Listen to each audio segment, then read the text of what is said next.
Hi, welcome back. My name is Eleanor. This week, look, each one of my weeks is different when it comes to what I'm reading and what I'm thinking about. This one has been really different. So I first started, I had a recommendation from my mum actually. I had coffee with my mother and she mentioned that she'd heard about a book that sounded very interesting but was about poets that I probably wasn't interested in. So of course I was immediately interested in it. And it's a book called The Making of Poetry by Nicolson. Came out several years ago. And the subtitle is Coleridge and Wordsworth and Their Year of Marvels. It's about the friendship between Coleridge and Wordsworth and how they lived together in the Quantock Hills in Somerset. And they went for a lot of very long walks together with William Wordsworth's sister Dorothy, I believe. And that's where they really came up with their best poems. I am completely ignorant when it comes to the Romantic poets. Don't know. I didn't even know Coleridge and Wordsworth were friends at all. I didn't know any of this, so I immediately got quite interested. I downloaded the book and I started to read it, and I recommend it. I'm a quarter of the way through, and I'm finding it personally an excellent way of being introduced to these two great poets.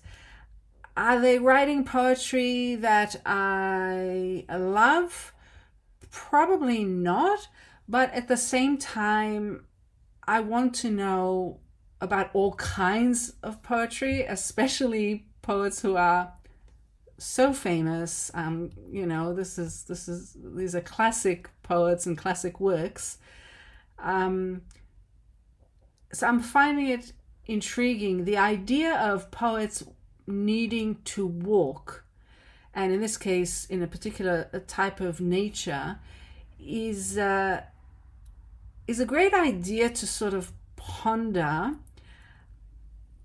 I come from contemporary and modernist poetry, and I'm not talking about academically. I haven't studied it academically, but my own inclination is to enjoy the contemporary and modern American poetry mostly, I suppose. Whatever I can find that I like, And I came across several years ago Bernadette Mayer, who has several exercises for poets, and one of them is go for a walk. And if you're going, if you're in a suburb or a city and you go block by block, write a line every time you reach the corner of the next street. And so when I was reading about Coleridge and Wordsworth, I was thinking about her, and then I was thinking about how helpful it is to think about the power of walking as a creative practice. In any case, so I was a quarter of the way through this book, and I had some free time browsing the internet, and I thought, I'll have a look at what Faber is up to, Faber poetry is up to. I was thinking that, I'd like to read something that's just come out, and I couldn't find anything that kind of attracted me. And I see that just a couple of weeks ago, a new book of poetry has come out called Foxglovewise by Ange Mlinko. And I was immediately interested, and I'll tell you why. I had heard her name off and on for a while. I was never intrigued enough to read her work, but I had come across, and this was a good more than 10 years ago, and I still have the printout I made of it. Yes, I am of that generation. I still have a printer and I print things out. In April of 2014, I came across an article of poetry criticism by the wonderful Stephanie Burt. Stephanie Burt is a poet, and she's also, I believe, a professor at Harvard. I have found that whenever I see an article about poetry by Stephanie Burt, I love it. She also wrote I'm not going to get it now, but she also co-edited the book of sonnets that I love. I'll leave links below. In any case, this article was in the Boston Review, I think, and the title is Nearly Baroque. And I keep coming back to it, like every year or so, I seem to pick it up again and again. Now, coming from a non-academic background, I sometimes come across articles about poetry that intrigue me, but I find offensively difficult to get my head around. And that's not a criticism of academic essays, and it's certainly not a criticism of Stephanie Burt, who I love. And this article is actually quite accessible, but I just couldn't get my head around the definition of Baroque and Rococo. I still don't quite get it. Although, now that I went back to it, well, gosh, I forgot to mention. Why am I going back to it? Because it mentions Ange Mlinko. Okay, come on, Eleanor, go with the program. Okay, I always think of Ange Mlinko when I think of Nearly Baroque. And this article is also the reason that I paid attention when Robyn Schiff came out with her latest book, which I loved and which I have an entire video on. Again, I'll link below, about the Metropolitan Museum of Art. And what Ange Mlinko and Robyn Schiff and several other poets, possibly also Lucy Brock-Broido, who is mentioned in this article as well, what they have in common is what is called in this article by Professor Burt elaborate syntax and sonic patterning mixed together with a virtuosic technique, a grandeur, a theatricality, an abundance of detail, folds upon folds of language, description, color, texture. Now, we're talking about a style that is effusive, flamboyant, voluptuous. I think I understand it now, because what I did was I did download Foxglovewise. And the minute I opened it up, there I was practically drowning in flamboyant, voluptuous words, phrases, syntax, ideas. An abundance, a linguistic abundance of the highest order, which I personally adore. There are also masses of allusions to places, flora, fauna, history, geography, and a lot of literary allusions, a lot. And it can get, and in this aspect, I did get overwhelmed. I did a lot of research and a lot of Googling, which I actually enjoyed. So it wasn't really a sacrifice. But I will say that it took me a good few hours to really feel comfortable when I reopened this book. There's so much in it to savor, and it gets better and better with each rereading. Now, I started thinking about rereading, and I went back to Don Paterson's the poem, Lyric, Sign, and Metre, this book. This book is coming apart. It's very, very poor. Oh, actually, this is a Faber. Is this a Faber book? It is. It's a Faber and Faber book. Gosh, they did a cheap run on this book. I haven't read it that much. I mean, it's huge, and the pages are just coming out. In any case, the content is good.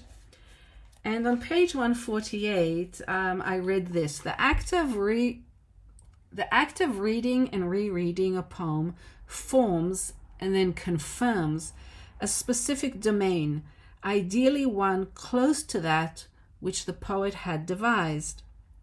The poem is too unstable a sign for it ever to be identical. However, many poets are in permanent denial of this fact. Poetry can never be a mode of clear communication, though if it doesn't aspire to be, the results are doubly confusing. This was very helpful to me. So this is about the act of reading and rereading, and how you as a reader are an active participant. And I really had to remind myself of that this is an expected thing. This is a good thing. Now on page 149 in this same book by Don Paterson, he writes something about the way poets write. So first, it's the way poetry readers read and reread, and this is about how poetry writers write. And I'll read that now. I'll quote from page 149. I am convinced that an ignorance of the messiness of the poetic process must account for about 50% of errors in critical analysis, where the poet is credited with the deliberate creation and brilliant timing of an effect that was achieved through a mixture of luck, intuition, accident, error, or unconscious gesture. Poets will rarely contradict a positive critic, though, no matter how misguided their praise. Well, this is something I've thought of before myself. I wrote a big yes with an exclamation mark in the margin of this, and suspected for a long time. And the interesting thing is that as I was reading Foxglovewise, and don't worry, I am going to get to discussion of the book, but bear with me. As I was going through the book, I thought, let's look up Ange Mlinko, see what sort of person she is. Let's get to know her a bit more. There are a few biographical details. There is a sense of her as the speaker, as the writer. It's a very strong sense, but it's not a confessional sense at all. It's a sense of place. I feel that Ange Mlinko is placed in certain geographical locations, definitely, within the poems. So I discovered that there is a podcast episode interviewing her about this particular book, and I highly recommend it. I'm linking below, of course, as I always do. And that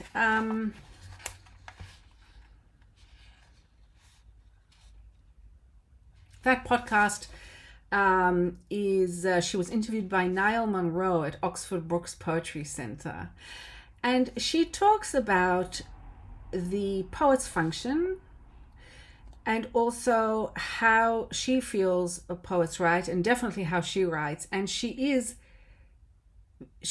does admit exactly what Don Paterson says a lot of poets don't admit. That some of the things that their readers might pick up on are there, certainly in the text, but are not necessarily what they noticed even themselves. And she says that to Niall Munro. He brings something up, and she says to him, well, gosh, this... I certainly didn't mean that, but I see that it's in the poem, and yes, I agree with you that it is there. And she also says that happens quite a bit to her, that someone will bring something up and she'll be pleasantly surprised. I think that's the beauty of poetry to me. And then she talks about how she mentioned something I'd never heard of before called the donné. I presume she means DONNE, E, as in the French word meaning something that is given, something that is received by the poet. I might call it serendipity, maybe. She says that, it might be a word she hears, it might be a sentence. In the case of their discussion, it was her explanation of the Danae was that she wanted to write about this particular island in Florida, and as she waited for the ferry to get to the island, she had a bit of spare time, and she noticed a small library. She went in, they were selling off some of their books, and one of the books she noticed was a Nancy Drew mystery that she had loved when she was around 9 years old. And so that Nancy Drew mystery got into her poem. That is a Danae. And I love that because it means that part of the poet's practice is to notice what's going on around them and to use things that are given to them that appear. I suppose it's also a way of talking about the muse.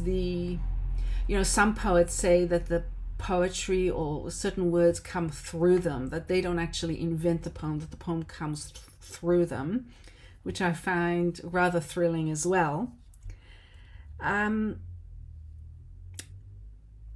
One other thing that she mentions about the writing of poetry and being a poet is what's the function of being a poet, and she mentions mnemosyne. Now, mnemosyne is the Greek goddess of memory, and she also happens to be, I didn't know this, the mother of the muses, and I didn't know that the muses had a mother. Isn't that fabulous? I love that. Of course the muses would have to have a mother.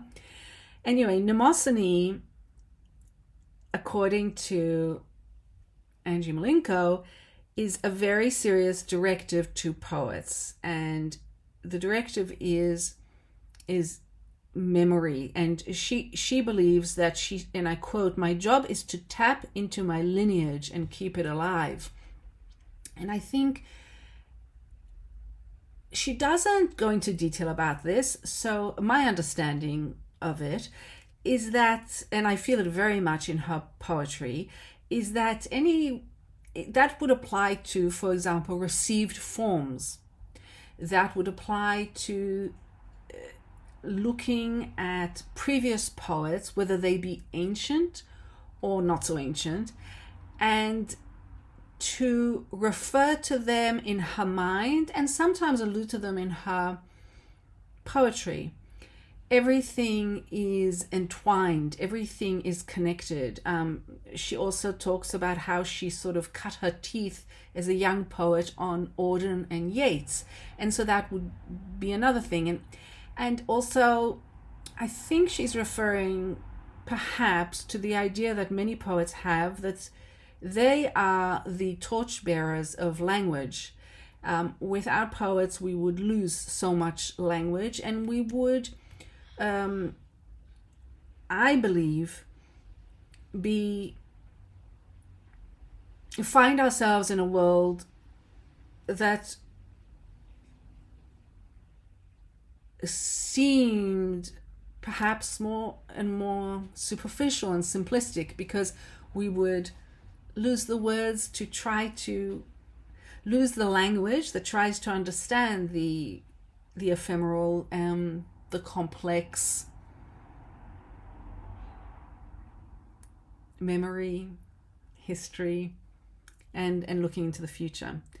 So that is all very well and good, Eleanor, but what sort of book is Foxglovewise? Great title. Well, first of all, look, I love it. I love it for a number of reasons, but it wasn't love at first read. It's a very densely packed book of poems. It's mostly about topics, subjects, places that I know little to nothing about. So if I were the kind of reader looking for something that's familiar, that mirrors to me who I am or what I feel about the world, then I would have put this down. But when I come across difficulty of this sort, I'm intrigued, because I want to get into the world. I want to get into Ange Mlinko's world. It seems so filled with color, texture, scent. I can almost feel the humid, hot climate. A lot of it is set in Florida, but it's also geographically jumping around from, there's some poems that are set in Scotland. I think there's one in LA. But definitely the feel of Florida comes through very strongly, to me at least. She's interested in history. She's interested in architecture. She's interested in nature, and definitely gardening as well. So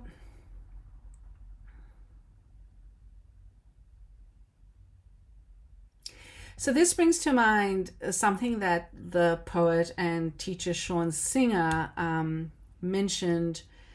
I'll leave a link to him, because you can subscribe to him, and I do recommend that.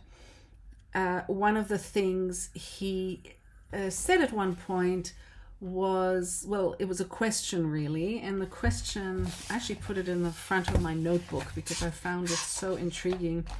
The idea of poetry, could the aim of poetry be to lower the barrier of access to other minds? That's a direct quote from Sean Singer. I did not come up with it.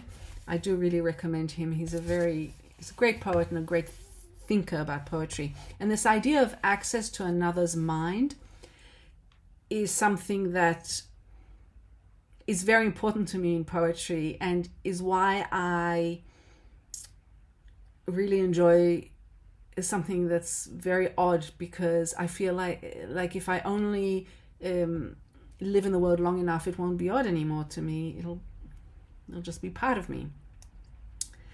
So here's Ange Mlinko. Now the other thing is that she does write in received form, meaning that she's a formalist. She is aware in all of her poems of meter and definitely rhyme. She's an astonishing rhymer. Really rather astonishing, because I'll tell you why. I love a good rhyme. I love rhyming poets, but most of them come off twee, and their poems are sometimes a bit too, there's too much clarity for me, and they're too simple really for my personal taste. What she does with the rhyming is that she will often, look, I've only just started reading the book, so this is just the start of my thoughts.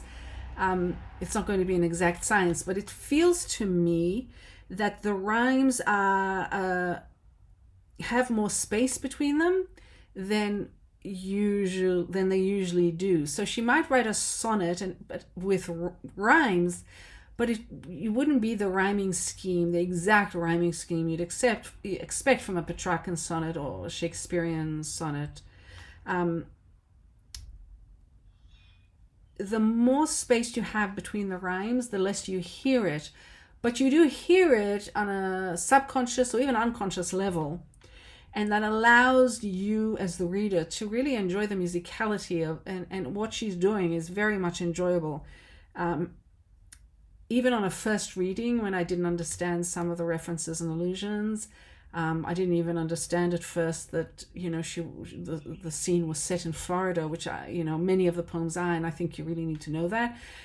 despite that, I still, enjoy reading the poems very much, which is a testament to what that is doing.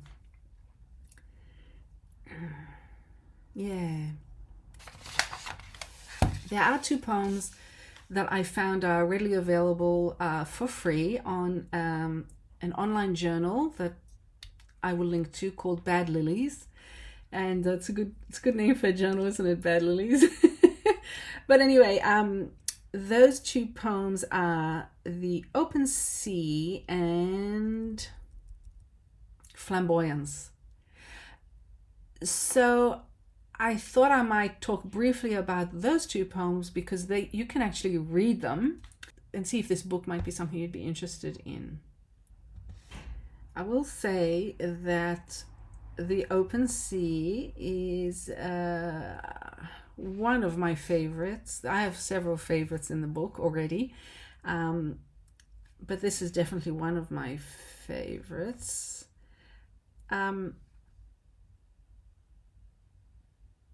I'll read it. The Open Sea. You stare into it for days, all your life, as if waiting for a curtain to rise, as if a production of Ariel and Prospero were pending in the ocean's void, the amphitheater of the asteroid. There's only shocked quartz below. Where sky and sea are never parted, there the mass extinction started. Now resurface to the serene compact of our opening scene. One blue mirror shows a poreless face, dazzling evening's investigators. The other, darker on the case, reflects close up the craters. It's a Petrarchan sonnet, which basically means it's 14 lines, 8 plus 6. There's a turn in between the 8 and the octet and the sestet. And there's so much there. There's so much there that this poem kind of morphs every time I read it. The open sea, obviously referring to the sea, the ocean, but also to the letter C, and also to a compact, I think, referring to a mirror. There is an allusion, which I didn't realize until I listened to the interview she gave, to Auden's poem, The Mirror. Auden's poem, which is about the tempest, called The Mirror and the Sea, but I don't think you need to know that.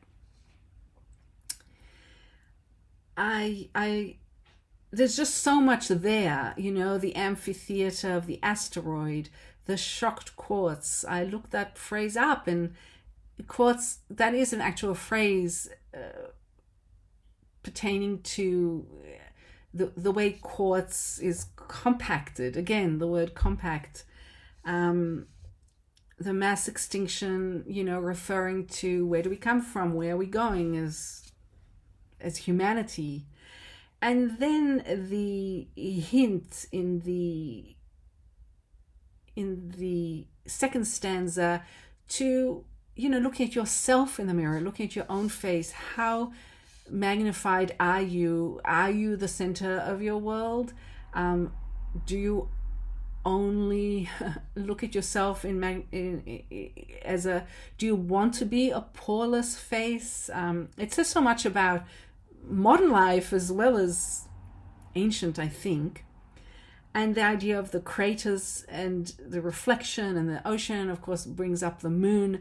There's a lot here, and I think it's just a beautiful sounding poem as well. I'm deeply moved having just reread this poem out loud, because it's very rare nowadays to read this kind of quality poetry as something contemporary. I think as prose booktubers, and I talk about prose too, I think it's taken for granted that every year a lot of really good books come out in prose, and you're going to find really a lot of really good quality. You just are, because the pool is large, depending on your genre of choice, of course. But from my personal opinion, from my personal experience with poetry, the pool is small to begin with. Of course, I only read in English, so that makes it, small. But it's not only that, there are a lot of different genres of poetry out there, but not very much of this. I would call this very, very beautifully crafted quality poetry.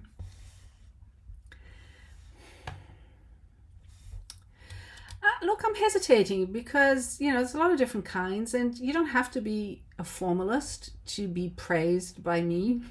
I mean, I read what I like, and I do like my poetry to have a form a lot of times.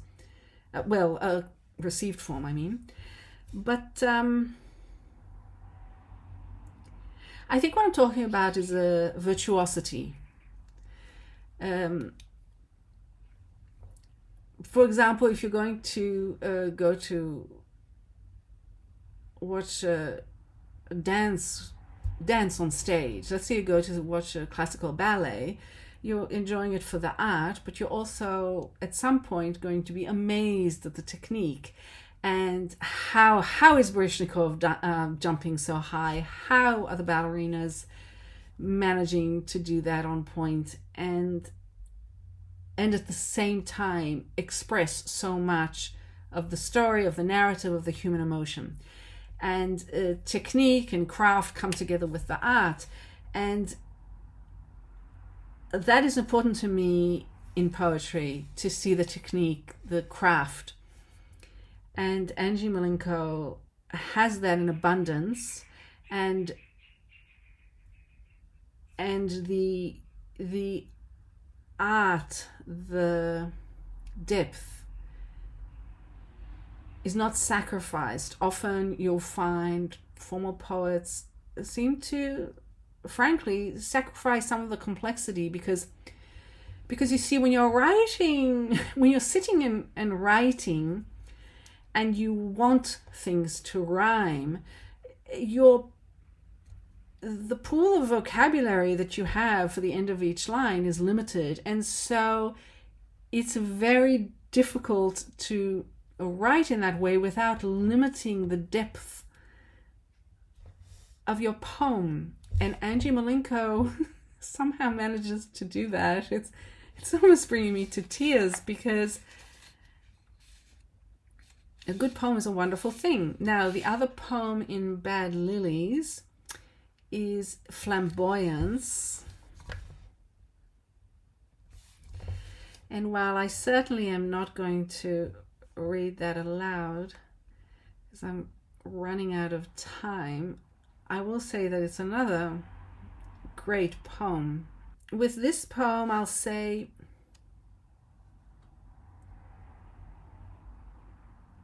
first of all, the title Flamboyance.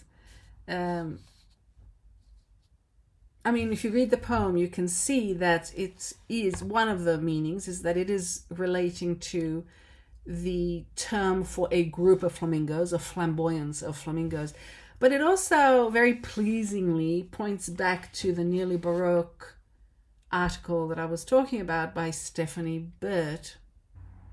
There's a flamboyant nature to this book, to these poems, but it's made even more extreme because it's tightened by the form and the rhyme somehow. In any case, I will say that I did do a little bit of research on certain aspects of this poem, because I felt like I was missing the imagery, I was missing the point of it. And it was very helpful to see. It didn't take me very long to figure out that this is a St. Mark's lighthouse somewhere in Florida, and the pineapple lens, I found a picture of it, and that helped. that's my personality. I like to look these things up because I feel I'm missing something. Other people might be familiar with it and not need it. Other people might not be familiar and not need it. I will say that the last 3 stanzas allow me as the reader to immerse myself in the imagination, the imaginary world of the poem, and remind me that while it's helpful to look up what a pineapple lens is, at the end of the day, it's you and the words and the mystery and the beauty and the sweet sadness and complexity of the last 3 stanzas again shows what virtuosity there is in this book of poems. Not to mention that it's great fun to look through the poems and try to puzzle out what the rhyme scheme is, and to do that is something that I enjoy very much. It's sort of like a crossword puzzle or something like that, but it's looking backwards. So it's trying to figure out, what did the poet want to, how did the poet get this effect? Oh my gosh, and then you realize, every 4th line rhymes, or there's it's more intricate than that, but that will give you an idea. Mlinko has come out with a book which is being called a lyrical criticism book, and let me find it. Difficult Ornaments. This is a book about a poet who wrote about Florida, and it's poets like Wallace Stevens and Elizabeth Bishop and several others. I forget. I mean, I haven't read it. I haven't even bought it yet, but I'm tempted. Because you see, Ange Mlinko, I think she's from Philadelphia, but possibly because she got a job as a professor at a university in Florida, she moved to Florida. And as a poet, that changes your whole outlook, because suddenly you're surrounded by this different climate and this different world, really. And so she writes about these other poets, American poets, who might have, for example, wintered in Florida, and so wrote about that experience of living there. And it comes full circle now. My week comes full circle, without meaning to, just by coincidence, because when I started reading the book about the romantic poets, about Wordsworth and Coleridge, and taking walks in Somerset, it really drives home the idea that a lot of our classic poems that we have on our shelves, even if we don't read them, like me, are based on certain climates and certain landscapes that are completely different from, for example, Ange Mlinko's Florida. And so she'll have, for example, her poem, The Rain Trees. I really love that because it talks about how, in October, November, when you'd expect the leaves to turn red and yellow, you have the rain trees in Florida where they have these delicate pink blossoms that fall, and gather around the ground of the rain trees. It's a completely different idea of fall. I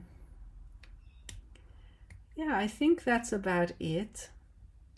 On that note, I wish you well. I hope you have had, and hope you do have the next week, a wonderful reading week. And don't forget, the only real property is the property of the mind. Bye.